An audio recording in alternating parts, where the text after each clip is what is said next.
Mac and Yo girls, snatching her pearls. Lush Uno back once again with the coolest podcast in the world. This is No Jumper, and we're doing something a little bit different right now. We on the road, baby. We had to slide through to, you feel me, to the make it or break it capital of the world. Absolutely. Las Vegas, Nevada. You feel me? And had to come through Chicken Wrap Enterprises. This is like this whole organization has been incredibly impressive, and you're definitely a standout artist on the roster. I mean, there's no whack artists on the roster, but Yeah, absolutely. you going crazy. So let the people know who you is for that aren't familiar. Yeah, absolutely. What's up, man? My name is Block Party, THABLOCCPARTY, man. I'm from Las Vegas, Nevada. You get what I'm saying? I'm an artist, man. Just been doing my thing. Just got out of prison. I've been out like a little bit over a year. Okay. Just did like 13, 12, you feel me? So Really? yeah. Okay. So I noticed the spelling of the name is pretty specific. So you're affiliated with the community. Yeah, absolutely. Okay. Absolutely, definitely affiliated with the community, man. You already know what time it is. Right. And so where are you from originally? I'm from Las Vegas, Nevada. You're okay. Yeah. I'm a native here. Okay. So and what did you wind up serving time for? I had a robbery case. Okay. Yep. And then had a kidnapping too, conspiracy, bunch of stuff. Yeah. Okay. We'll get into that in a second. I'm very curious because there is not that many nationally recognized artists from Las Vegas that people are even on.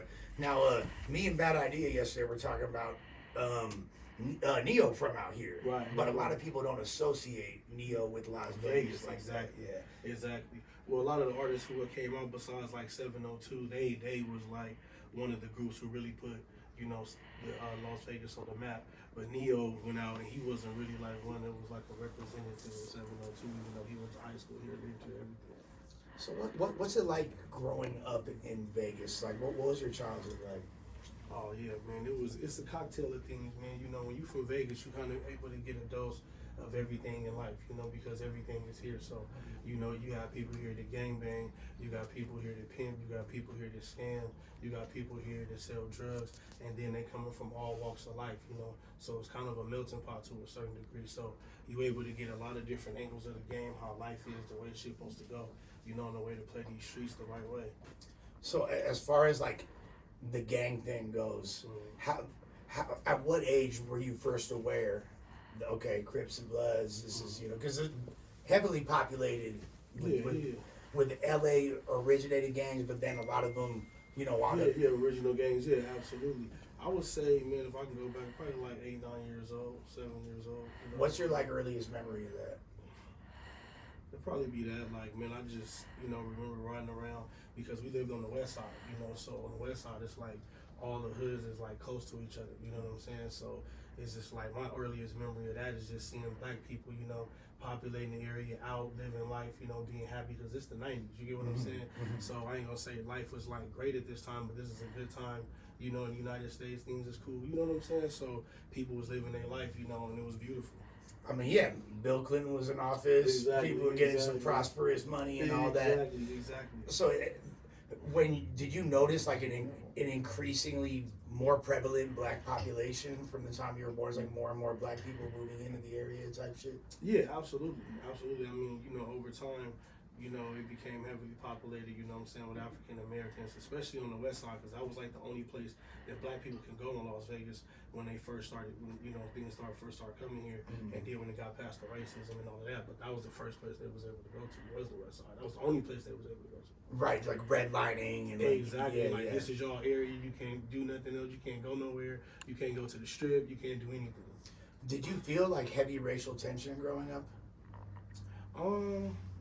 To a degree, but I felt like we dealt with racism different because it was a different era. So we kind of deal with like more silent racism. You get what I'm saying? So I feel like in the past they dealt with things that was like more direct, more aggressive. And now we kind of deal with silent racism due to the fact that we may go in for a job, and even though they may accept the application, once they see like the wrong thing on there, you still get denied. You get what I'm saying? But you may not actually see that. Well, yeah, microaggressions and things like that. Exactly. And definitely, I've seen people do the experiment. Well, they'll apply to a job, and if the name's like Muhammad or something like that. They're gonna profile it before it even gets to. Exactly. So it's not as in your face now. You get what I'm saying? Like I say, back in the day, it's in your face. You come in, oh, you're black when I hired you out. You know, whatever, right? And then now it's like, oh yeah, well, we'll take the application. You know what I'm saying? And then as soon as you walk out the door, put it through the shredder. You get what I'm saying? So it's more of that type of vibe. We'll call you. Don't worry. We'll be in touch. Exactly. Yeah, They got you waiting on something that they know not coming. So how old were you when you wound up becoming affiliated with your community? I would say like around like 13, 14. Typical Yeah, jumping off the porch. Yeah, absolutely. You get what I'm saying? You know, you looking up to people, you feel me? You thinking this shit cool. You know how I go. You know the typical story. You get what I'm saying? So yeah, man, I just fell in line. You feel me? Did you have the experience of a lot of the kids that you were in school with? They might have been your homies. They might have been on teams with you. You was playing sports or whatever. Now all of a sudden, they're the ops. Yeah, well, absolutely. I mean, we all grew up around each other. You get what I'm saying? And people move, and or you know, we populate the same area because it's in the same area. You know what I'm saying? Based on that school's variance or whatever the case may be. You know what I'm saying? So this school may have a variance for the, you know what I'm saying, the op hood. You feel me? And our shit. You get what I'm saying? Or whatever the case may be. So that's just how you got to deal with it when it comes to that. But yeah, definitely, like, you know, we all in the same area. Sometimes, you know, people who the people look up to may not be the same people. You know, they may have a family member or somebody that they look up to just from somewhere else, and that's who they want to tap in with or be like, you know, or another, you know, cousin or something who else they go to every weekend, and that's who they want to tap in with and be like, even though they live over here. You get what I'm saying? Right. Yeah. And then people become your people, but at a certain point, it's like y'all really kind of from the other side, but I still rock with y'all. Like, Absolutely, because you know you have a rapport built over time. You get what I'm saying? You know, don't get it wrong. Like, you know, different shit happens or whatever the case may be. But like when you have like kind of a childhood rapport, that kind of, you know, plays a part of shit, depending on what that childhood rapport is like. But if it was good, then for the most part, it kind of stays good unless some weird shit happens. Right. It's like if you run into if you and the homies are out looking for ops, whatever, you feel me, and then you see, oh wait, that's technically an op, but I used to play ball with him. That's on. Stall him out. Stall bro out. Exactly. You know what I'm saying? So now, you know, he may get the pass to go and get in traffic, or, you know, if it's just a fade, then he gonna get a one-on-one fade. You know, so everything gonna be fair. You know, he ain't gonna get treated wrong unless, you know what I'm saying, some weird shit happened previously, and now we don't look at him the same way he was looked at before. What was your relationship like with your parents when they first started to find out, okay, like, you know, our son, he getting in the mix, you feel me? Yeah, like getting in trouble. He outside. Yeah, absolutely. I mean, I feel like it was a response to any parent, you know what I'm saying? Any parent is going to be, you know, a little bit worried to a degree and want their child to do good and do the right thing, you get what I'm saying? And that's the right way that you're supposed to feel about that, you get what I mean? But at the same time, I'm not going to say they never turned their back on me or, you know, disown me or, you know what I'm saying, not been there for me, you know, due to the fact that, you know, I did certain things and did, you know, certain shit in my life, you get what I'm saying? So at what point did the ambitions of being an artist come into the equation? The ambitions of being an artist kind of, you know, started at a young age, just listening to music. You get what I'm saying? My family always listening to music, moms, pops, grandma, you know, everybody always vibing to music, you get what I'm saying? So that shit was kind of incorporated in my DNA. But as far as like you wanted to actually be a spitter and all that? Middle school. Okay. Middle school, you know, I always wanted to have something to do with music because I loved it. So that's what I mean by just, like, I had some type of passion for it at that time. I didn't necessarily know what it was going to be, but it came out to be rapping. You get what I'm saying? But, yeah, probably middle school, that's when it started happening. You know, rapping, freestyling, you know, all type of stuff. So you look young. If I had to guess, you're in your late 20s? No. You older? Okay. It don't crack. Yeah, White people age like fine milk. So Right. So when you wound up catching this case that you said you did almost 13 years. Yeah, exactly. That was in state or federal? That was in the state. That's out here in Nevada? Or Yeah. what? Okay. Can you tell us about like what led up to that?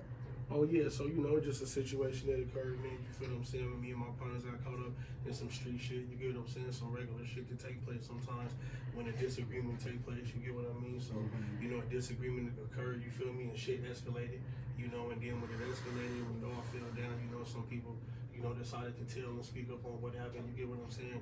Even though, you know, shit was supposed to be mutual and be solid, you know, so that's how things ended up panning out and I ended up getting my time. So you wound up because you stood tall and didn't open your mouth. Big facts.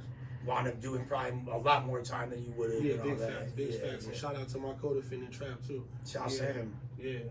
So now that we're seeing in hip hop, it's pretty much acceptable to be a rat nowadays. Like people are they're coming home from prison or even fighting cases and telling, coming home, doing 200,000 units first week sales.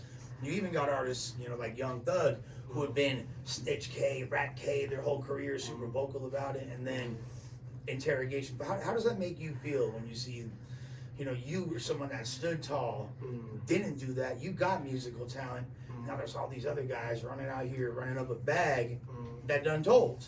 Right. Well, the thing about it is at the same time, man, is that, being real is always going to separate you from the fake. You get what I'm saying? So, the fake shit is what helps the real nigga shine. You get what I'm saying? So we need motherfuckers that's gonna do fake shit. We need motherfuckers that's gonna do bitch shit. You get what I'm saying? So the ones that's doing the real shit can really be seen for who they really are. You get what I'm saying? So if all of us is 100 and all of us is solid, then it just is what it is, right? It ain't no separation between us. You get what I'm saying? But if a motherfucker tall and a motherfucking short, now we can differentiate between those people. You see what I'm saying? Right. So now if it's 2 motherfuckers is solid over here and 5 motherfuckers is busters, now we can rationalize and pick out, who we gonna decide to be with, fuck with, and choose to, you feel me saying, be a part of. You feel me? Like for real though. So I'm not gonna say I implore it because I don't, but at the same time, I'm not gonna knock the motherfuckers who out here playing their part. It just seems like it used to be something that was so much Taboo. more. It still is frowned upon.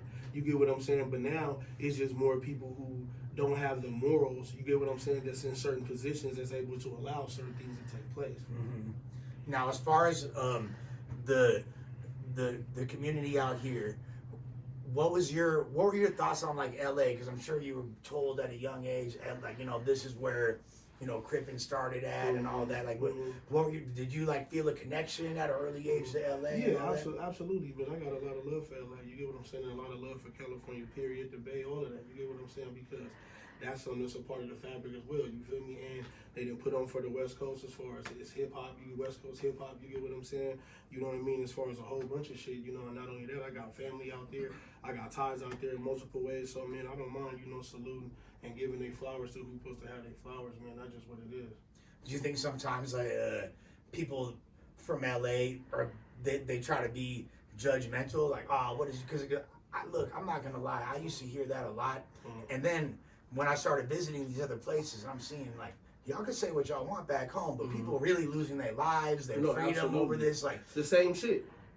Yeah, no, all the same shit is happening everywhere. You feel me? There's killers, there's people that's on squabbles, people that's telling, you know what I'm saying? There's people hoods that's turned up. It's all, the shit is everywhere. So, but I feel like there's people like that everywhere. I feel like there's people, you know what I'm saying, in Vegas that's gonna feel a certain type of way about people that's other places. I feel like there's people in LA that's gonna feel a certain type of way about people that's in down south, wherever. Like it's people everywhere to do that shit. Would you consider like Vegas a pimping and hoeing city? Yeah, I mean, to a degree, yeah. Seems like what I'm there's saying, a lot. I don't want to just, say that directly, but yeah, something like that, The ism runs deep, I feel like. Yeah, it definitely does, though. You know what I'm saying? That's a part of the fabric of the city, man, some game. You know what I mean? People out here just making that happen. Yeah, for sure. How do people like you, like, stay out of the temptation of just, like, the excess that Las Vegas has to offer? You know what I'm saying? Like, there's so much going on. You could get into so much trouble. You could, if you get a little bit faded, go to the casino, blow a few bands, whatever. Yeah. See a little 304. Absolutely. Well, I'm from here, you get what I'm saying? So I kind of know the dangers, what to do, what not to do. You get what I'm saying? How to do it, when to do it. You get what I mean? So I would be more worried about that with somebody who's not from here. And who come here and don't know what's going on or think that, it's just going to be one type of way, and then they get surprised and hit upside the head with some whole different shit.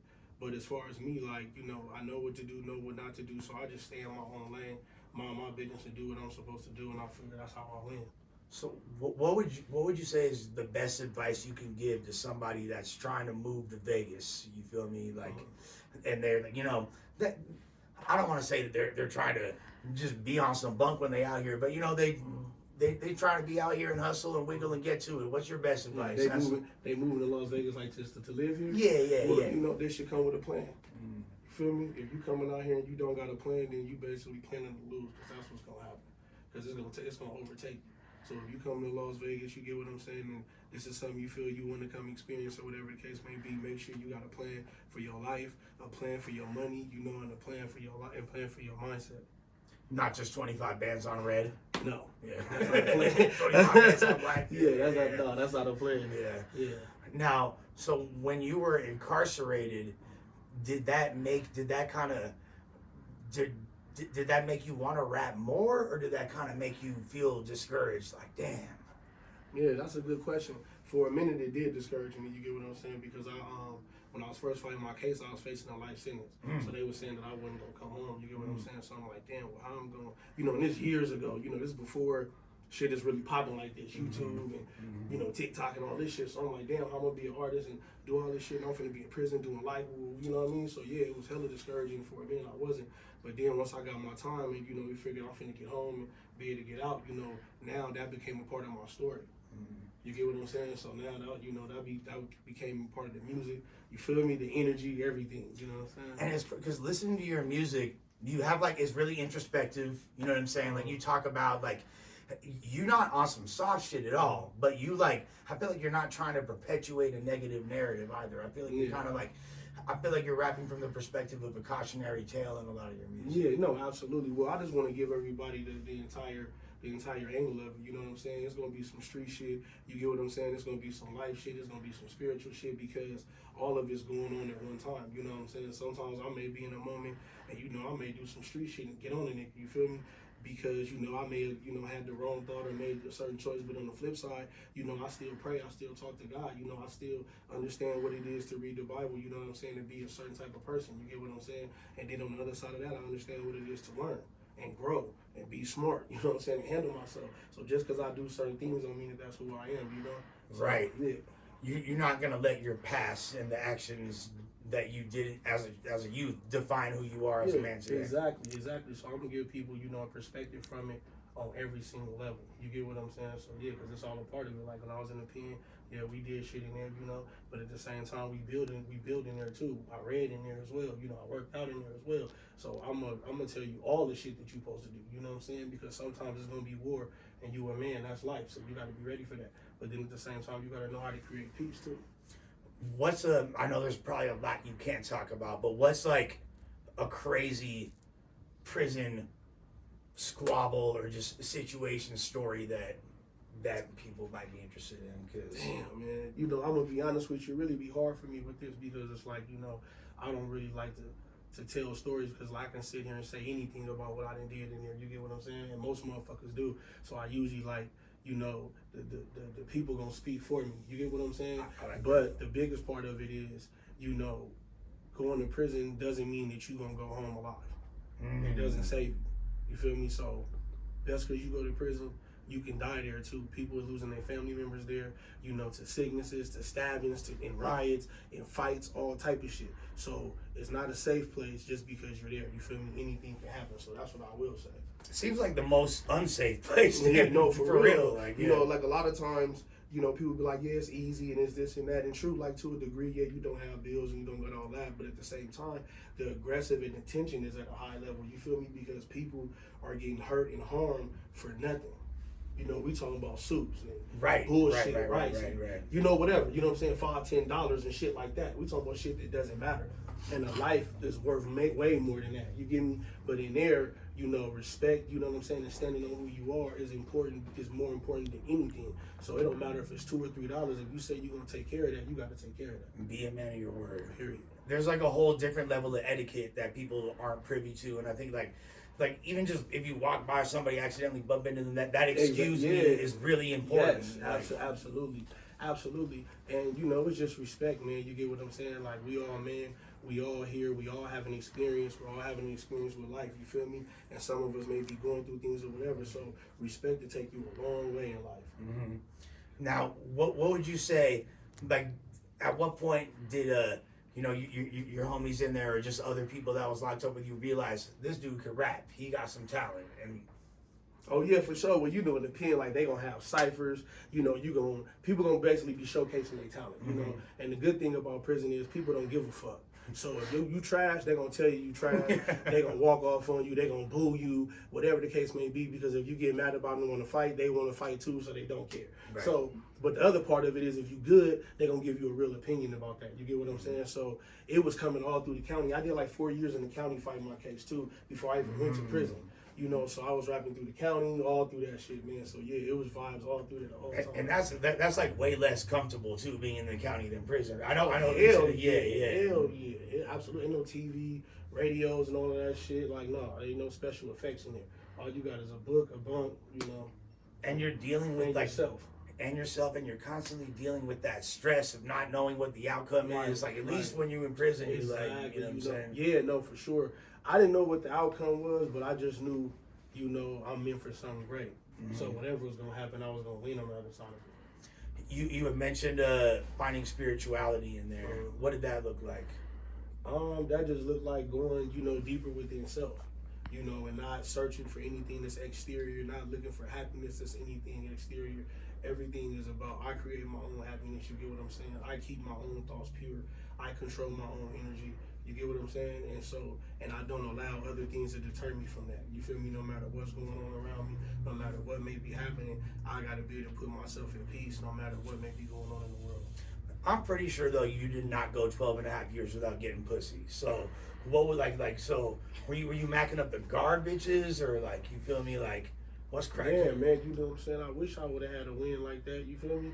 I mean, I had a couple plays here and there, but I ain't getting no pussy, though. I'm going to keep it 100. I wish I would have, though. But, you know, I got some other shit, though. That's for damn sure. Okay. So, yeah, it was cool. You know what I'm saying? Sometimes, you know, you got to pop your shit a little bit if you want to win, you know, but. Now, I had to ask. Now, so, also, 12 to 13 years, when you come back, there's a lot of changes in technology and society. Like, what was it like when you came home? Especially, like, getting used to it. There's, barely like an iPhone 3 or 4 out when you got locked up? So now that's something I can, you know, tell you. Like, I think I had got to camp, like, after I had did, like, 8 or 9 years or something like that, and somebody came in that motherfucker with an iPhone, and they like, here, you know, call your people so you can see what's happening and bust this little move or whatever, you know, and I'm like, bro, how the fuck you even turn this on? Like, where the buttons at, you know what I'm saying? So he had to show me how to turn the phone on, how to do the code to the shit. I'm talking about dial, everything. Like, I didn't know how to do nothing. But, you know, a couple of times I had a jack in the pen. So now that kind of got me prepared for shit. I used to watch YouTube, watch videos, watch all type of shit. So kind of when I came home, I wasn't necessarily like all the way behind because I was kind of up to date because I had phones in there so much. So I'm looking at my phone, getting information, Googling shit, staying tapped into what's going on, doing videos, all type of shit. How did you come across the chicken rap family? When I got out, I tapped in with my boy Seven, you feel what I'm saying? He had seen that I came home from the pen and shit. 702 Nasty, shout out to him, you feel me? He told me to pop out, come up here to chicken rap, you feel what I'm saying? And man, ever since from then, man, magic been happening. It's been going crazy. Talk about the single, talk about the video, you feel me? Yeah, so it haven't dropped yet, but it's called Do The Thing, you get what I'm saying? It's about to get ready and come, bro. We shot the video for it, you get what I'm saying? So it's about to get ready and drop soon. Got a bunch of music, you feel me, on YouTube, just called Motivation, you feel me? Motivating everybody, inspiring people to stay on their best shit. So yeah, we out here, man. Is dude's name Face Off who make the videos, right? Shadow. Shadow, okay. Yeah. Shadow Shadow shot the video, man. Shout out to him. And shout out to my boy IM3 as well for some visuals too. All right, hey, I'm fucking with it heavy. You feel me? Absolutely. Like, and please continue this trajectory of success. Absolutely. Can't wait to hear your mic drop too, Absolutely. man. Yeah, I got you, man. Yeah, appreciate meeting you, bro. Yeah, you too, player. All right. Come on now.